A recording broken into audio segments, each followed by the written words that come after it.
They're never normal conversations. Sarah, we have talked about Little House on the Prairie and shuttlecocks and rooftoppers and jumping out of second story windows. Woke up this morning with a cup of cheer. Thought of old memories that I hold near. Writing my blog, it's a wild display. Brandon Elrich is so gay. We're living the indie dream, wild and bright. Hello, everyone. This is Brandon Elrich with episode 60 of season 2 of my podcast. Today is the audio version of a conversation I had with Stefan Pasek. And it's actually the second conversation we had. And this is part 1 of that conversation because it was kind of a long one, so I split it up. I hope you enjoy it. If you do, please go to my Substack to subscribe. Thanks.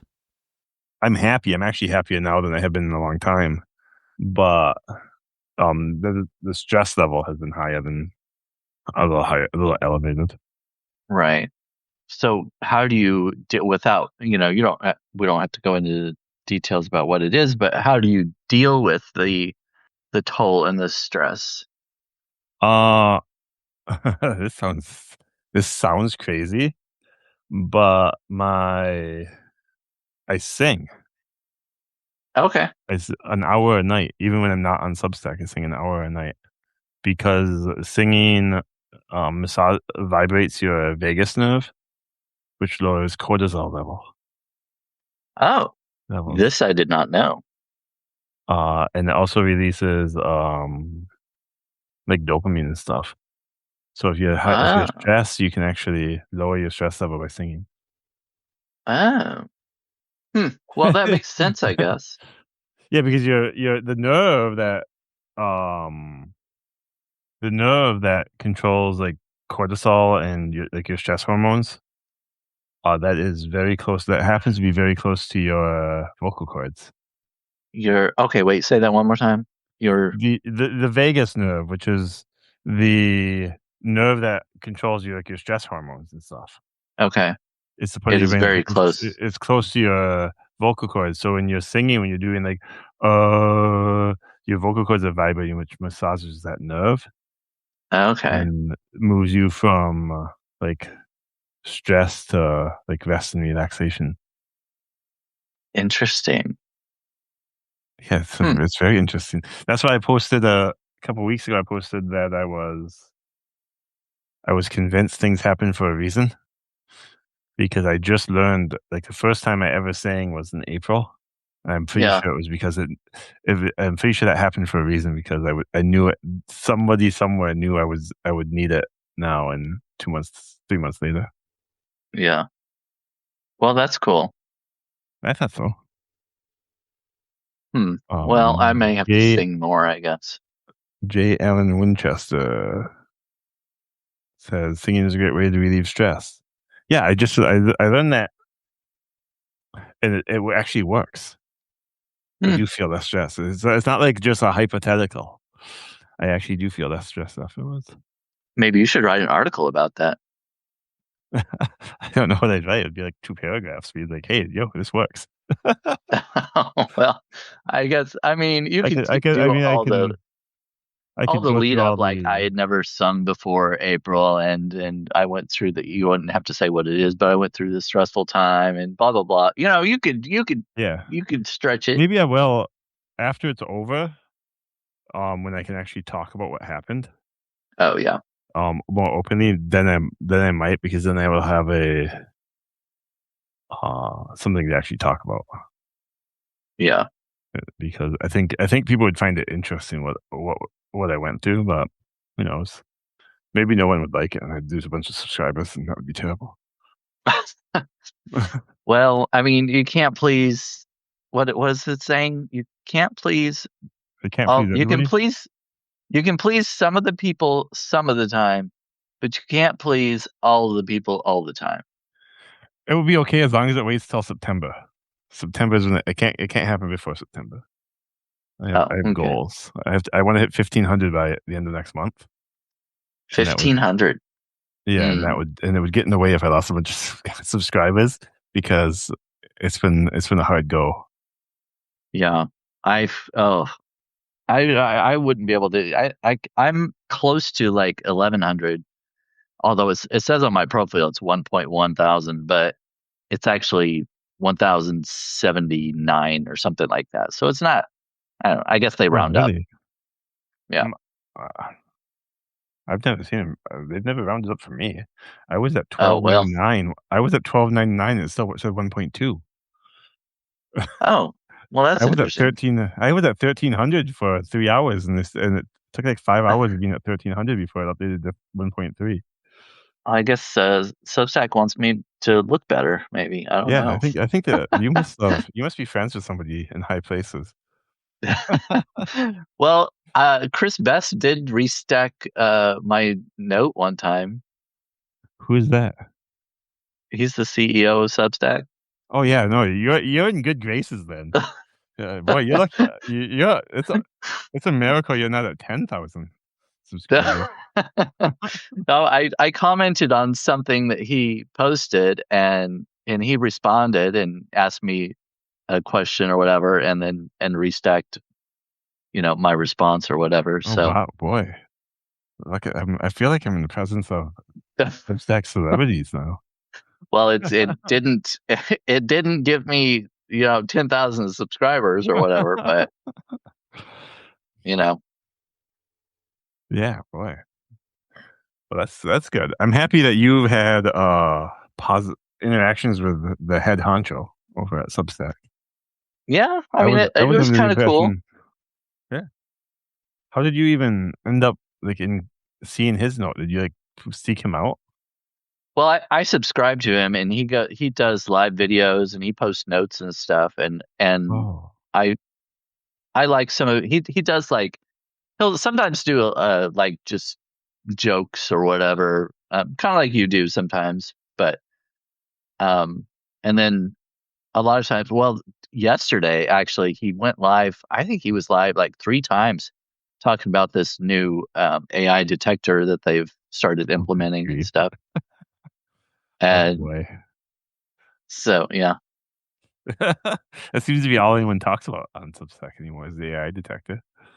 Yeah, I've seen Oh, sorry. Go ahead. I've seen 4 people say they're quitting over it. Oh gosh. I don't get that. They have an AI detector, and if you're quitting, does that mean you've been writing with AI and you don't want to be detected? Yeah, I don't know. I haven't tried it. Have you tried it on yours? I did for the first. I did one time yesterday. Okay. I clicked it and it said 100% human, which I already knew, but I'm just glad it actually confirmed that. It wasn't a false negative or something like that.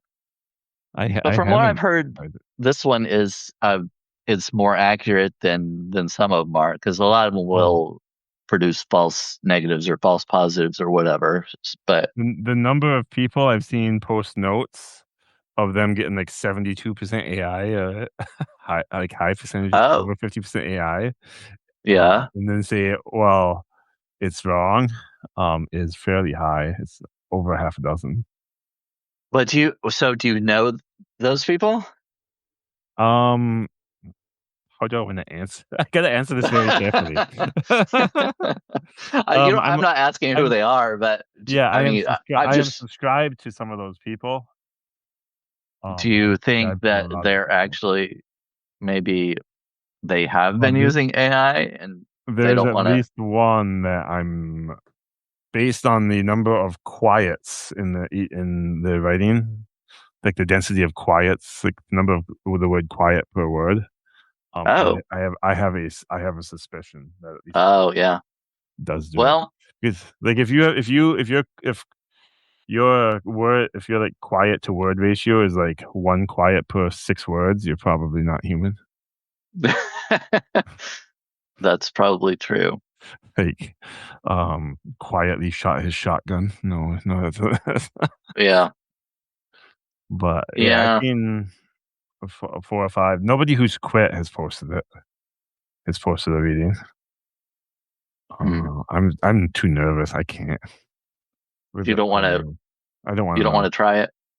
No, I just don't want to know. If it was written by AI, I don't want to know that has implications. Oh, you mean of the other people or yours? No, mine. Oh, yeah, that has implications. What would you have done if it came back AI? Would you have questioned, who put the microchip in your head? Well, I definitely would question the detector because obviously, I mean, I know what I write, and so that's exactly what you wrote with AI would say. Right. That's exactly what they would say. The one I did though was I don't know if she's still in here, but the begrudging dispatch. She does these. Well, you know about because you. I think don't you sometimes go into her Poe Nanigan? I do. Yeah, she read one of your pieces last night. Did she? She told me she was going to. I don't know which one. I sent her two. I don't remember the name of it. Was it the Pinocchio one or was it the Snow White one? Oh, did I? Oh, begrudging right there. He thinks we are not a real book club. What? You think you're not a real book? We're not. They're not a real book club. Oh, it was the Pinocchio one. She said. I couldn't remember the name. I think that you're a bunch of degenerates to use begrudgings the terminology. Well, if you read what I submitted last night, you would definitely confirm that I am a degenerate. I'm so sad I couldn't be there. Oh, you should have been there. Oh. Yeah, that sounds like a great time. Yeah, I wrote The Telltale Fart. Oh my god. Okay. How do you feel it went?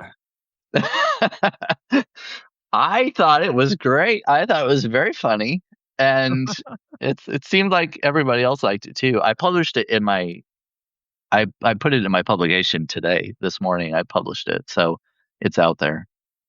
And I've had positive feedback from it. People thought it was funny. So, there's another degenerate. There is another degenerate. Are you gonna read it? Are you gonna read it to me? Oh, well, I could if you want. I would love you to. Oh, okay. And I'm sure the audience would like you to as well. Oh, that's fine. I wasn't trying to get you to ask me to read it or anything, but I was. I'll bring it up. I know that you weren't trying to get me, and even if you were, it worked.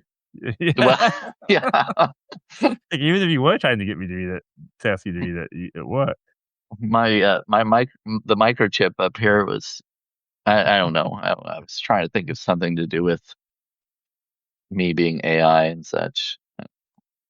Did you run it through the AI detector to make sure that you? Yeah. So this is the one I ran through the AI detector, and I was like, well, people have been talking about stuff. I was like, yeah, I might as well just try it and just see what it says. And it said 100% human. So, and I mean, once you hear this, you'll know that there's no way.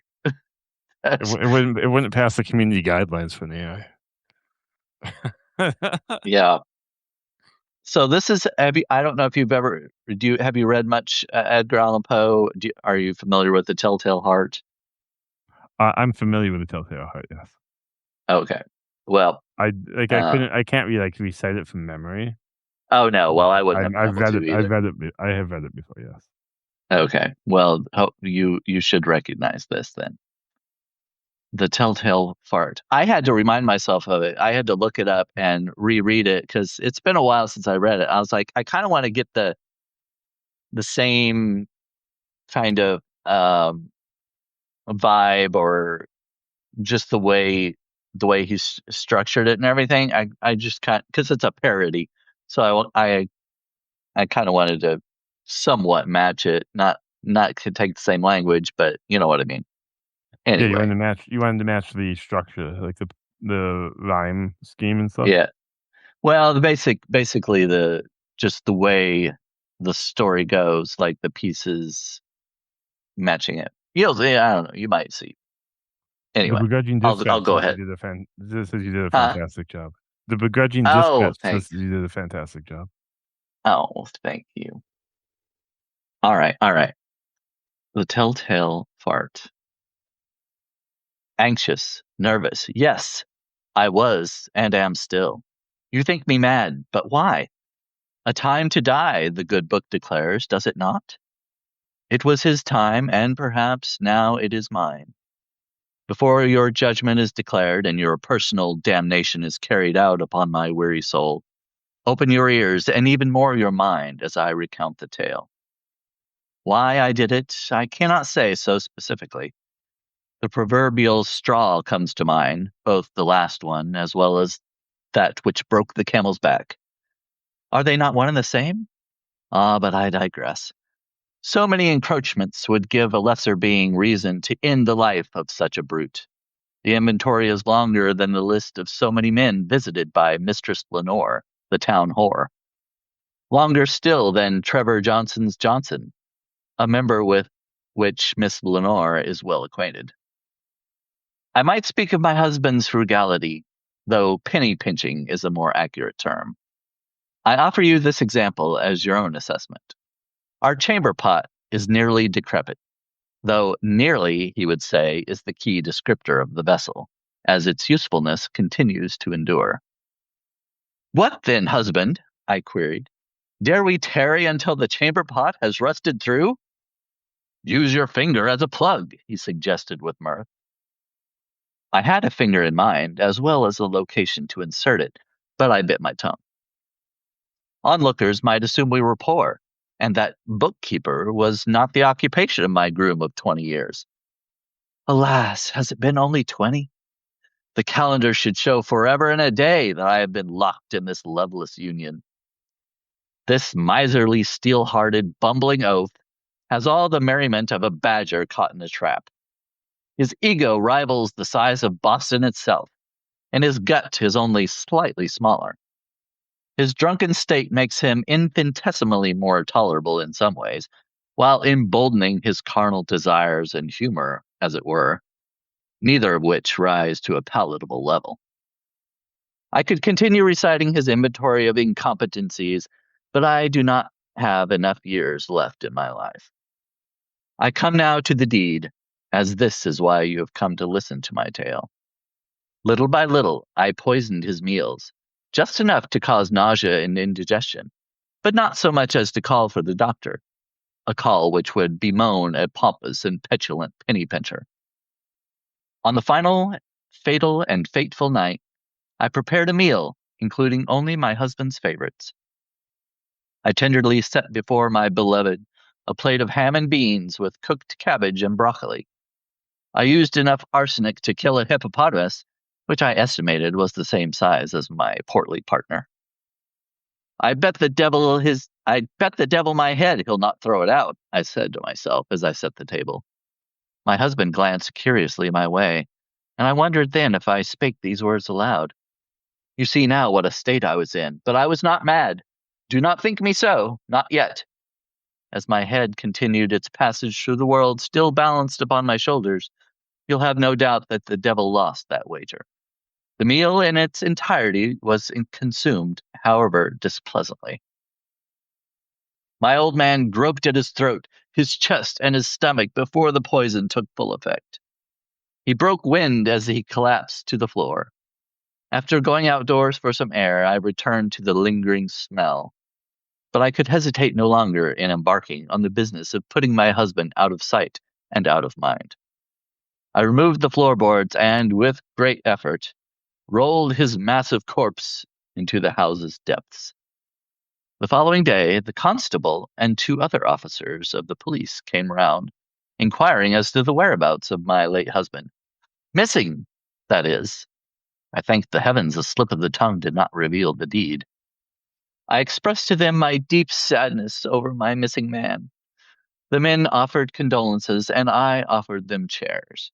As I cried and sniffed, my nostrils detected the foul and noxious odor of my husband's flatulence. I leapt from the chair and ran to the cabinets. Where are my manners? I declared. You must be famished. I went about making a spice cake with cinnamon, nutmeg, and cloves. I added soured cream and orange zest, anything that would mask the putrid perfume of of his flagrant flatulence. Then I heard it, the unmistakable sound of my husband breaking wind. Ne'er was there a sound of the like, nor a smell besides. I quickly glanced at the officers' faces, but their plastered smiles gave nothing away. Perhaps they didn't hear it, I hoped. Then I heard it again, something louder than before. I looked wide-eyed at the floor, from whence the sound and smell arose. The three men sat motionless. They thought it was me. It must be so.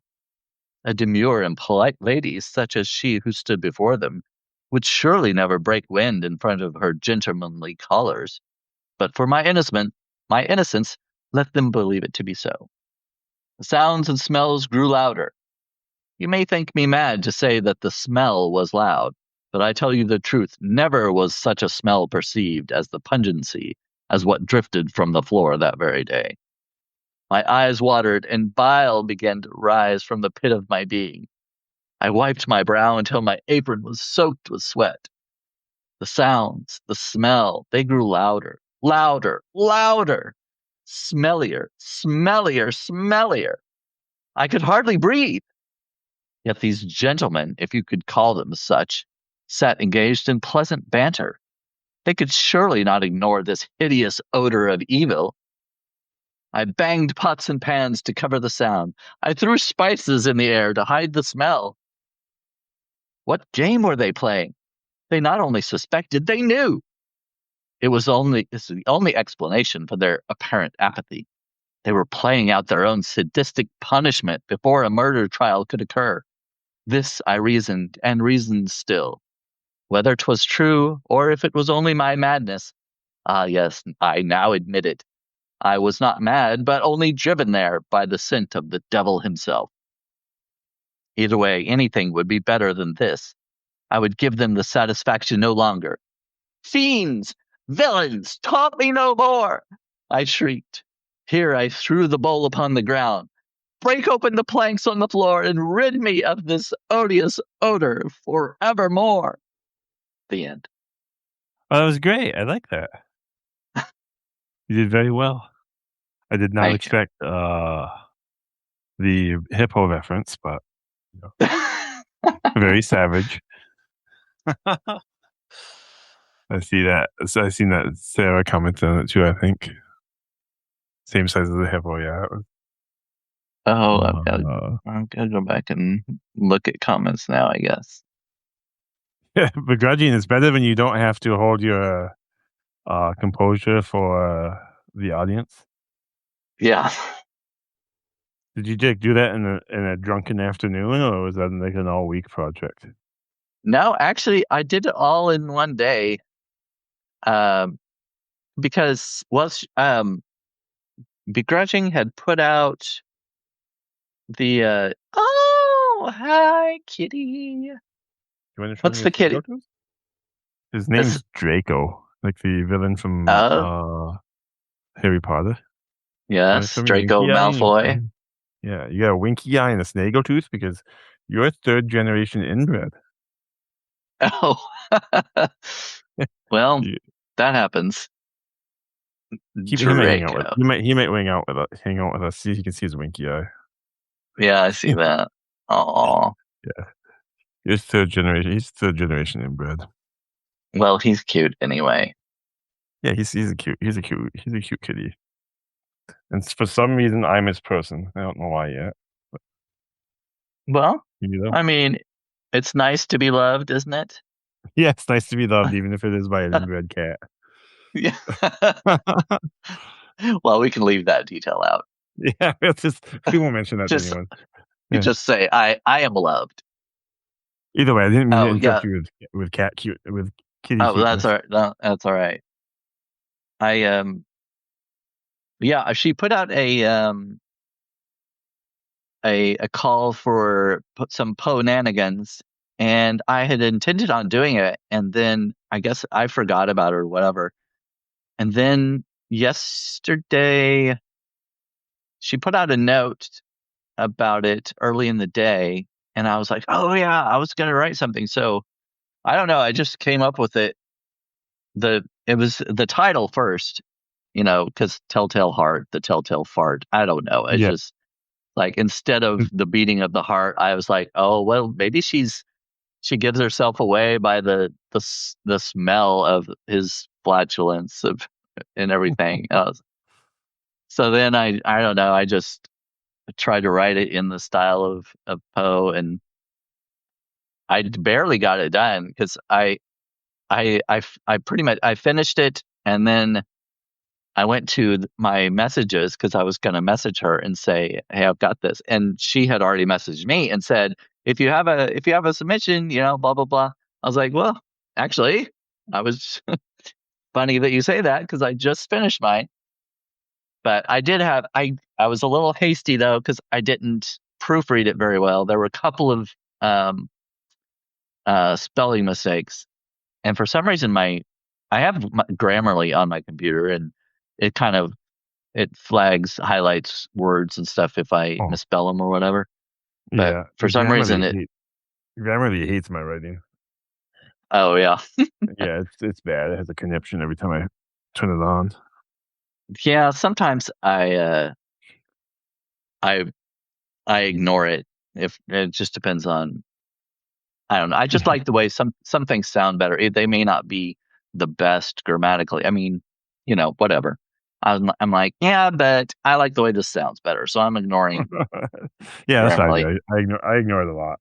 Otherwise, you sound like an AI if you don't ignore it. Yeah, that's part of it. But I do like to be reminded if I misspell something, like an actual misspelling. Oh, Crystal Cunningham says last night on Little House on the Prairie, Laura got a dictionary. Oh, I don't know. Oh, a dictionary. Yeah. Spell check's not good enough for you? You need Grammarly enhanced spell check? Well, if I do this spell check, I would have to copy and paste it somewhere else, right? If I were going to do a spell check. Oh, okay, yeah. If you write in Substack, then yes, you would. Yeah. I write in Google. I write in Google Docs and then. Oh, okay. No, I just write mine straight into the Substack. Yes, that makes sense though. I forget that not everyone does it like I do it. Oh yeah. Yeah, that's as crazy as that sounds. You'd think everyone would just do it the way I did it. I used to do that. I used to put it in a Google Doc, and then especially when I was on, I did a blog on WordPress, and then on Medium, I started out doing it in Google Docs because I wanted my own copy of it, just in case something happened to the website or whatever and lost my story or whatnot. But it doesn't seem to happen that often. So I started doing it in Google Docs when I started on Medium because I wanted proof that I wrote it, and Google Docs keeps a revision history. Oh yeah. If someone had accused me of AI, which no one has ever accused me of using AI because I don't write like AI writes. Yeah. I have a detailed revision history, so they can essentially watch me type it and revise it. Yeah. Stop that, you silly goose. Get down. Down you go. Goodbye. Oh, I wanted to tell Crystal, you mentioned Little House on the Prairie. Just a few days ago, I saw that Melissa Gilbert, is that her name? Melissa Gilbert, the one that played Laura. She's on Substack now, and she's written a few things. But if you like Little House on the Prairie, you might want to look for her. The other day, she wrote about Little House. Oh, okay. Oh, I thought you were done. Oh no, that's I was just I could be, but no, go ahead. Just ignore me, Brandon. Come on now. So apparently, there's this new version. Have you ever watched Little House on the Prairie? Did you ever watch it when I was growing up? Yeah, when I was very little. I remember thinking it was really boring and not liking it, but I haven't watched it since I haven't watched it this millennium. Oh, okay. Did you ever read the books? I was assigned the books in school, but I didn't read them. Oh, okay. Well, I guess there's a new version of Little House on the Prairie. They came up with a reboot or whatever. And there are some people that are saying that it's not like the old one, or it's not like the books, or it's historically inaccurate. And so Melissa Gilbert wrote this article about it. So anyway, I'm not going to recap the article and all that. But if you're interested in that, you should go and check her out. They cut out the daughter. It is super boring. Is it? Maybe it is. I didn't find all of the old literature boring in school. Like I enjoyed Wuthering Heights, which pains me to say. I actually did not like. The first time I tried to read it, I couldn't get through it. I was so confused by the names and stuff, because they have the same names for people. Like I think. Oh yeah, it's a mess. Oh, that just really confused me, and I just couldn't get into it. But I read it years later, and then I was able to get through it a lot easier. Did you read the original Dracula? Because that has a really weird. He did that. What's his name? He did that in such a Bram Stoker. Bram Stoker. He did it in a non-standard way, but he tells a lot of the stories through letters and stuff, and not through normal prose. Oh, okay. I don't think I read that one. The original. I read Frankenstein. Oh, did you? Frankenstein's cool. Yeah, I did like that, but I read that in college, so I was a little more open to reading. Like when I was through school, I didn't really like reading, mainly because we were told to. Like we were forced to read and do book reports and stuff, and you don't want to do that. So it took me. It was after college before I started reading significant amounts. Yeah. For much the same reason. Like I'm not gonna, as a 14-year-old, I'm not gonna do what you tell me. Right. you tell me to read. It's like, yeah, no, probably not. When I was in elementary, I would check out joke books from the library and read those. And so you got lots of jokes? I don't remember what they are now. I mean, they were I guess you would call them dad jokes, similar to some of the ones that you post sometimes, I guess. But some of them were funny. I've found some of yours to be funny. I'm hoping that I can be the first one on Substack to get a viral dad joke. I thought the one was going to go, because it got 100 and something upvotes in just the first day. I was like, "Ooh man, I may have a viral dad joke," but then it didn't happen. Which one was it? It was the one about where do rainbows go when they commit a crime? Prism. And yeah, it got it's still my highest performing note, but I didn't get. Wow. Huh. Which makes me feel really bad. I spent hours writing limericks and stuff, and just a random dad joke, how it does them all by 2-1. It's terrible. Why even try? Just post dad jokes. Yeah, maybe I should post more jokes. I mean, I try to just do my own humor or whatever, make my own little jokes, but I think next year I'm gonna do knock jokes.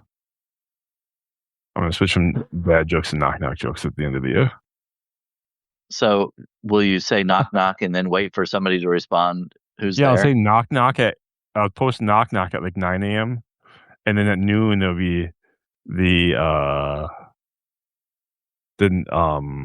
I'll do it every hour, maybe knock and then who's there, and just restack each one. Maybe I don't know how I'll do it.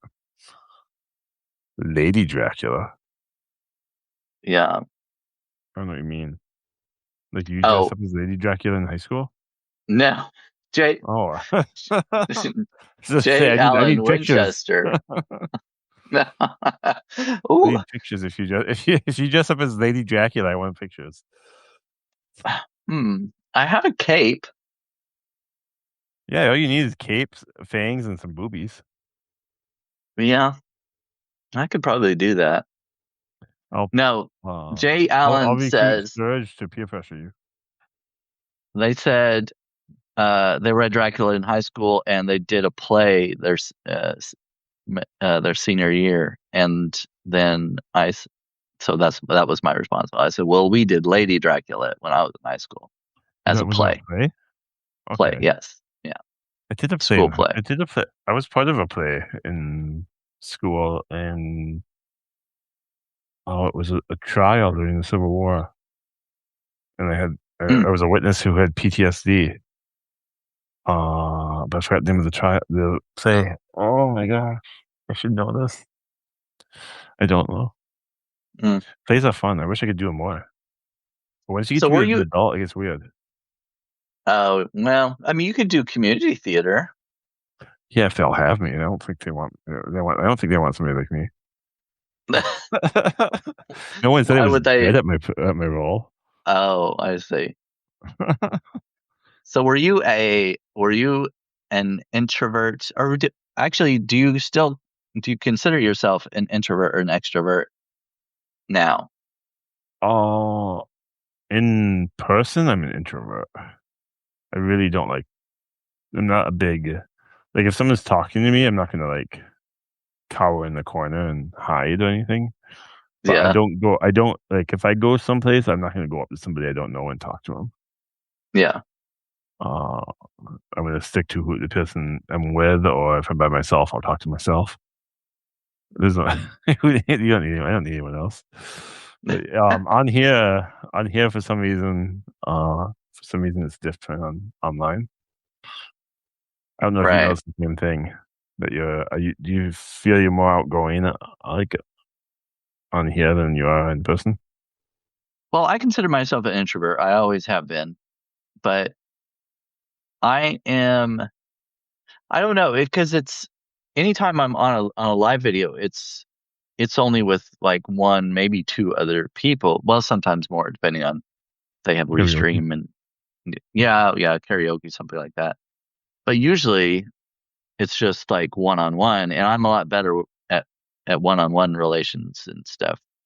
I'm not like a social butterfly where I like to be in a group and talk to everybody. I'm kind of like you. We're saying, if I go to a new place with a bunch of people I don't know, I'm not likely to go up and just start talking to somebody. I mean, if someone talks to me, I'm fine with socializing. I can carry on a conversation easily with a stranger, but I'm usually not going to be the one to initiate it, unless we're just standing there doing the same thing, looking at the same thing. I don't know. Depends. It just depends on the situation. But overall, yeah, I think I am more outgoing here than maybe in person. I don't know. Yeah. It's kind of disturbing how many people can't carry a conversation. Yeah. I mean, just in my on Substack, it seems to be okay, because it doesn't. I don't know if it's the age range, because it seems like Substack's primarily women between the ages of 40 and 60. So maybe it's just the demographics in Substack lead to people being able to carry conversations. But because of the, I don't know, 80 something of these I've done, I've only had there's been under 5 people who I've been having to talk the majority of the time. When in person, I feel like it's every other person I talk to who just stands there and looks at me like, "What are you talking about?" Maybe it's a me thing. Maybe that's a me thing. Maybe I didn't even think about that. I've met a few people from Substack in person, and they've told me that I was the same. They felt like I was the same as they knew me online. So, that's interesting. I wonder how were they the same as you knew them? Yeah, pretty much. Well, one of them. I've been part of a writing group for the last, I don't know, couple of years, and it was there were people that were all on Medium. I wrote on Medium with all of these people, and we've all moved over to Substack. most of them still write on Medium. I actually am still on Medium, but I hardly ever write there anymore. But anyway, we're all on Substack now, and some of us got together in Maine for what we termed a writer's retreat. And it was, I don't know if you know these people or not, but Robin Wilding, Ben Yalancy, Robin's she's a bestseller in humor, and Ben, he writes some political stuff and he does all kinds of different things, but I don't know. There was just a few people. Oh, Sturge, I met him on my way out there. But I know him. Anyway, he's of the three. I don't know the other two. I don't know the other two. I just know Sturge. Oh yeah. But yeah. So I've known them for a little longer, I guess, because we do this writing group once a week. They were the same as what I thought of them online. Ben, I got to know a little more. I got to know him a little more than I had online. Interesting. Well, it's good to know that Sturge is the same, because he was loopy in my conversation with him. He was loopy in a good way. I enjoyed my time with Sturge. Did you see it? Did you watch? I came in for I think I came in late. Huh? Yeah, I was like, I thought you were there. Yeah, I was there for part of it. I think I had to. I was either on the phone beforehand or I left early for something. I don't. I know I wasn't there for the whole thing, but yeah. So it was. We had fun. We always have fun. It's always going to be fun with people. The Melissa Gilbert page. Oh, that's the lady on the ferry. Yeah. What's with all this prairie hoopla? Yeah. The prairie hoopla. You are just fine not being around people. Yeah, not being around people is fine. For me, I do get lonely if I'm like, I don't mind not being around people, and if I go like 2 or 3 days without seeing anyone, perfect. That's wonderful. Well, I won't complain at all. If it's like 2 or 3 weeks, I will eventually get lonely. Yeah. I think that's probably true of a lot of introverts.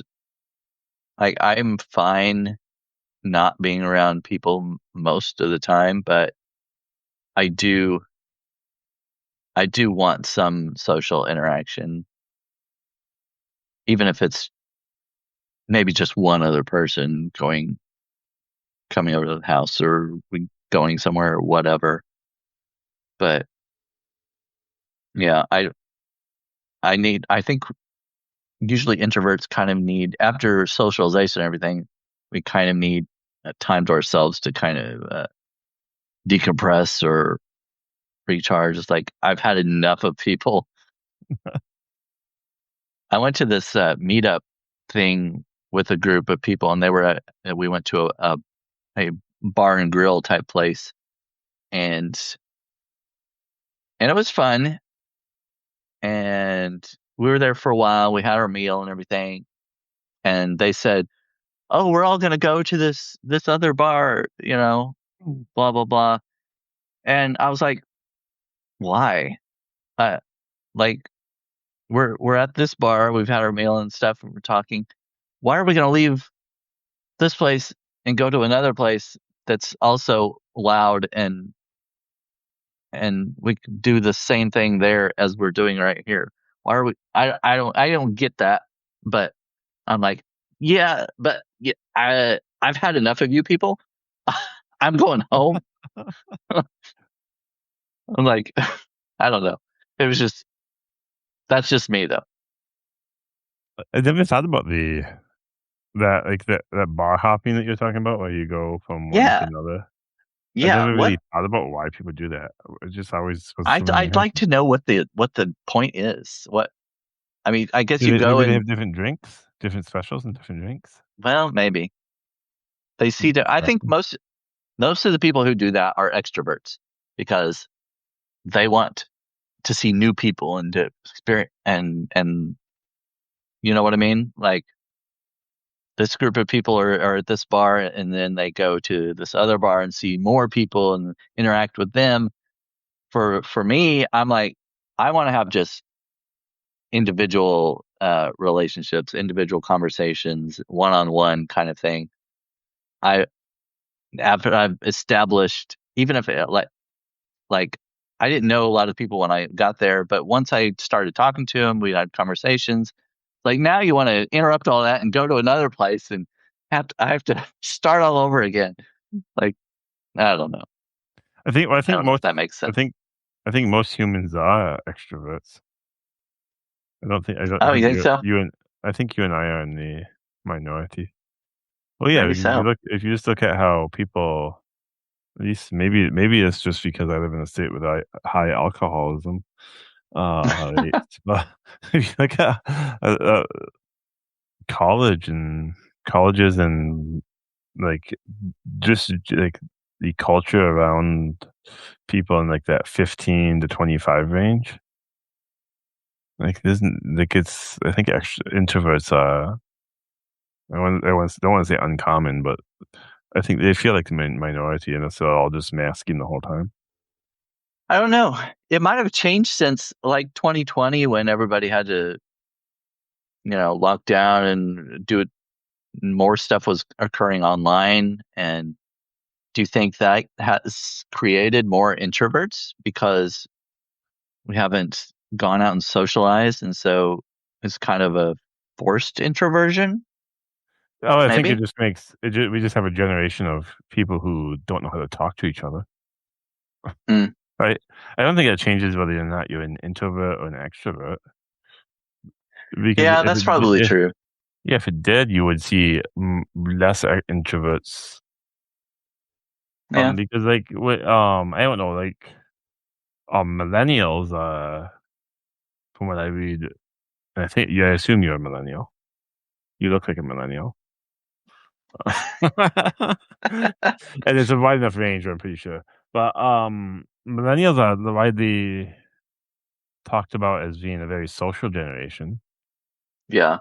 Right? But like the generations around them, not so much, and like the generation right after them is known for hiding in their parents' basement. But the generation after them wasn't the COVID generation. The generation after them would have been born 96 to 2000. Yes, so you'd call that, what is that, Generation Z? 90s. I don't know. I don't know where the cutoffs are. 96 is the cutoff for millennials. This is the last Oh, okay. millennial. So yeah, after millennials is Z. Yeah. That's right. So the people who would have been in high school would have been the second half of that of Generation Z. Maybe, I don't know. Yeah, you have to look back at like baby boomers. Were baby boomers really social? I have no idea. I would say probably they were, at least looking at like my relatives and stuff, because they had they would do a lot of social activities, like having card parties and Tupperware parties, and the women had their clubs and stuff, usually. But so yeah, I don't see that happening so much anymore.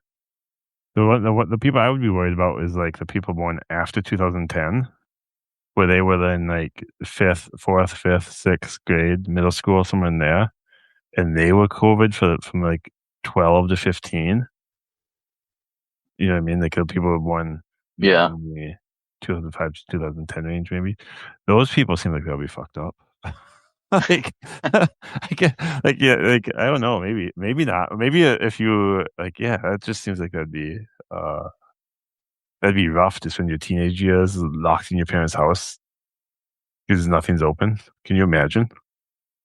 I wish there were still Tupperware parties. I like Tupperware, and I would like to buy some Tupperware. Now it's all like online stuff. You don't have Tupperware parties anymore. Now it's just like, here's the website. Go order some Tupperware. Is it Tupperwareparty.com? I don't know. But I don't want to look it up because who knows what that site's going to be. And Pampered Chef is cool too, but it's more expensive. I like. I have a bad opinion of plastic Tupperware. Of classic Tupperware? No, plastic Tupperware. Oh, plastic. Yeah. Why? Yeah, it needs to be glass with a rubber lid, essentially. Do you know what I'm talking about? Because the plastic ones, they get so gross so quick. Even if you're washing them every single, like, as soon as that, it seems to like soak into the plastic or something. Plastic ones always seem to get gross. Same reason I don't like plastic cutting boards. Well, yeah. But wouldn't the same be true of wood cutting boards? Cutting boards? Yeah, I wish they'd make a glass cutting board. I have a glass cutting board. See, that'd be fantastic, wouldn't it? But I use that one. Oh, sorry. Wood ones you can resurface. You just sand it and stain it. Yeah, that's true. You can do it again, but yeah, glass cutting board would be ideal. I have a wooden cutting board that I only use for vegetables, and a glass cutting board that I use for meat. Oh, you're way more organized than me. Because, kind of like what you were saying, that like when you're cutting into it and stuff, it could get stuff down in there. And with the vegetables, I'm not so worried about it, but I don't want raw meat. You don't want raw chicken from 3 weeks ago, and exactly. Right. That makes sense. So that's why I use the. Oh, Brian says he has granite. That would work too. I can't afford granite. I'm not one of you rich folk. Yeah, granite countertops. That would be nice. I use cast iron pans, so I'm used to having leftover food in my new food. Oh yeah. Yeah, so because you don't wash cast iron pans. I don't know if you've ever cooked with cast iron. I have a cast iron pan. I don't use it all the time, but well then what's wrong with using plastic? Plastic, if you're going to reuse the cast iron pan, what about the plastic Tupperware? Well, there's a lot of things wrong with the plastic Tupperware. The cast iron pans get me heated before I reuse it. Oh, that's true. Okay, I get it. All right, I'll concede. And the plastic Tupperware looks gross. The cast iron pan. People look at the cast iron pan and think, "Ooh, that's gonna be good." People look at plastic Tupperware and think, "What the heck's growing in that?"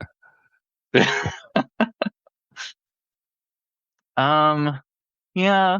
I don't know. I don't think it's that bad if you're not using if you're not cutting it, like using a metal spoon with the Tupperware, using a plastic spoon with plastic, it's probably not going to cut into it. Well, the metal spoon is why I no longer use non-stick pans. I use either cast iron or stainless steel pans. Because good grief, yeah. I'm probably going to have cancer from as much non-stick lining as I've eaten. I'm not going to find like a random piece of a pan-safe silverware or something to stir my food with. I'm going to stir it with a fork. I just put it in with. Am I the only one that thinks this way? Why am I dirtying an extra spoon because my pan has a lining on it? I don't know. I use plastic. Well, okay, so no, I guess I don't really pay attention to whether I use plastic or metal on glass or plastic. And the benefit of glass Tupperware is you can put it in the microwave. Yeah. I mean, you can still put Tupperware in the microwave. I've put plastic Tupperware in the microwave to not great results. Well, you don't put it in there for 5 minutes. Well, I mean, if it takes 5 minutes to warm it, you put it in there for 5 minutes. Well, I'm not gonna put it in there for 5 minutes. Well, drunk me disagrees. Oh well, there you go. I almost lit my house on fire with Easy Mac in the microwave. Oh my goodness! What was it cooking in? It is the Easy Mac container. Oh, I see. Like you add water to it or whatever. Yeah, you add water to it. It's not real food, but when you're drunk and 20-something, you get away with what you can get away with. And you set it for like 10 minutes or something, or what? I know what the package says. I set it for a long time. It was pretty much a puddle when I found it next morning. Mm. I wanted to recreate it, but I'm pretty sure the fumes are toxic. Yeah. Oh, Easy Bake Oven. I don't know how that worked. That was just a light bulb. How do you cook anything with a light bulb? I thought that was just a toy. I didn't know that actually cooked. Oh yeah, you make stuff and slide it in the little thing and turn the timer, and the little light bulb would come on, and isn't that how they keep things at McDonald's? It's just under a light bulb? Well, they keep it warm under the light bulb. I don't know if they actually. I don't think they cook it with a light bulb. I don't know. I heard that Applebee's just sticks things in the microwave. The kitchen at Applebee's is just a line of microwaves. Well, maybe, except for like if you get. Do they have fajitas? Maybe they don't have. I have no idea. It's been years since I've been at Applebee's. I mean, they bring that out on the steaming cast iron skillet. Yeah, they probably microwave the skillet. Oh, you can't microwave the skillet. I don't know how they did it. Well, that's what I heard. I've never been in the kitchen of an Applebee's, so I cannot say. Me either. Let's see if this helps. Oh, what is that? What is that? Kind of really strange. Oh. A die? Yeah, some kind of really strange dice. What does it have on it? I can't. It looks like an airplane in the sky, in the number 1. What, does it go to a game or something? I assume so. I found it when I was cleaning under the couch, but it has 4 1s and 2 2s. 4 1s and 2 2s. See if I can get it to show up. I see the 2. Okay. You see the 2? I don't know what that is. I can't tell what that is. Is that an animal? I think it's a person. I don't know. 20 years ago, I could have seen it. Oh well. No, I have probably the easiest. I have a thing I bought out of the garage. Oh, that's a terrible thing. That's not gonna work. I have a thing of 6 drawers. If I get my water out of the way, and they look like this. The 6 drawers look like this, and it comes in a little desktop. Oh, yeah. And you have little $5, and is it the the drawers are just full of dice because Brian asked about the dice. Interesting. I don't know. I found it at a garage sale for like $5, and it's made of wood, and I had never seen it before, so I bought it. Okay, that was show and tell for the day. I know I need reading glasses. I'm in my 30s, and I already need reading glasses. What can I show? Oh, well, I can show my shirt. I made this. I not made the shirt, but it was just a white T-shirt. But I dyed it. Did tie-dye just the other day. Did you? How long? Like this week? You tie-dyed it? Yeah, Sunday. Sunday? Oh, cool. Did you just tie-dye the one, or did you tie-dye a whole bunch? So my friend had this tie-dye kit, and I guess she had used part of it, but she had some left over. She had a pink, red, lime green, and dark green. And she brought it over, and we went looking for white stuff. Well, I had this pair of shorts that it was a white pair of shorts. I accidentally put in there with something red at one point. I guess the red thing hadn't been washed before or whatever, but it turned the white shorts kind of a very light pink. And I don't mind I would wear pink shorts, but it was like you could tell that it had accidentally been washed with something red. It wasn't like it didn't look like it was meant to be pink. It was just like this light faded, just a little bit faded pink. And I didn't want to wear that out in public. So I just didn't wear those shorts. I only wore them like once or twice.